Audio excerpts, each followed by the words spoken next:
Hey, I'm Higginbotham, LCSW, and welcome back to our series on cognitive behavioral strategies to manage depression and anxiety. Now we're going to talk about goal setting and problem solving. So let's break that down before we move any further.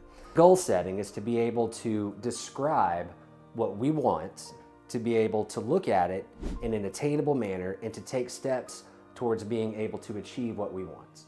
Problem solving is being able to look at a specific issue and to look at all the different parts of that and come up with solutions to be able to achieve the outcome that we want. So if we look at goal setting and problem solving, there are ways to actually break this down. That way we can figure out how to set a goal and to be able to achieve the outcome that we want in a more adaptive manner. So if we look at the acronym here of GOAL, we've got G-O-A-L.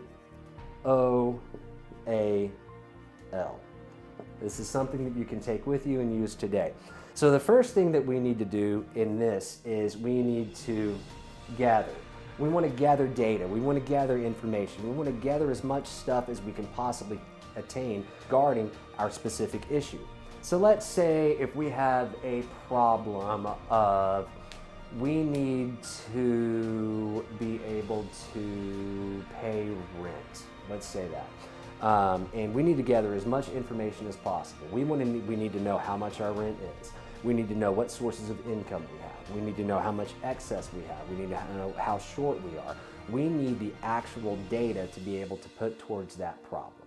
Let's say that my goal is to be able to make an A in a class. Well, first thing I need to do is I need to gather data. I need to learn about the syllabus. I need to learn how many points are possible in the class. I need to learn how many classes I need to attend. I need to know what I need to know in this class. I need to know if I have the information to be able to maintain a high GPA for that class.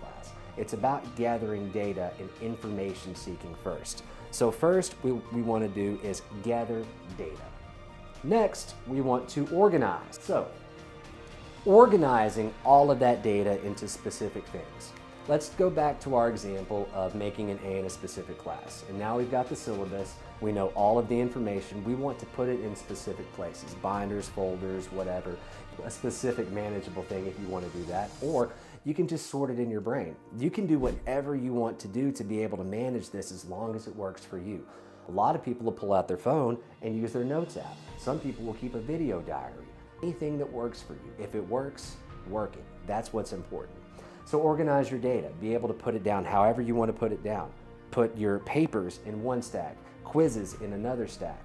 Put everything in a place that you can manage that. If we go back to our example of making rent, we say we organize our funds. Let's say that rent is $1,200 a month and I've got $800 and I've got a week left before I have to make my rent. Well, what do I need to do? I organize my ideas in, okay, these are plausible ideas that I can use to be able to manage this and to make my rent, and these are less plausible ideas. It's all up to you on how you organize it. The important thing is that you do attempt to organize it.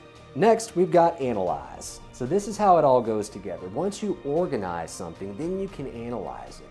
So if we go back to our making an A in a specific class example, if we've got everything broken down into quizzes, into papers and stuff, we can look at what grades we've already made, and then we can analyze our strengths and our limitations. What did I do good on this? What do I need to work on?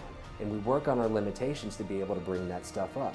If we look at our example of being able to make rent, we say, okay, I'm analyzing this. What is the best way for me to be able to move forward efficiently? And we look at all that and we put our brain power into being able to move forward. That's where analyzing something really comes in.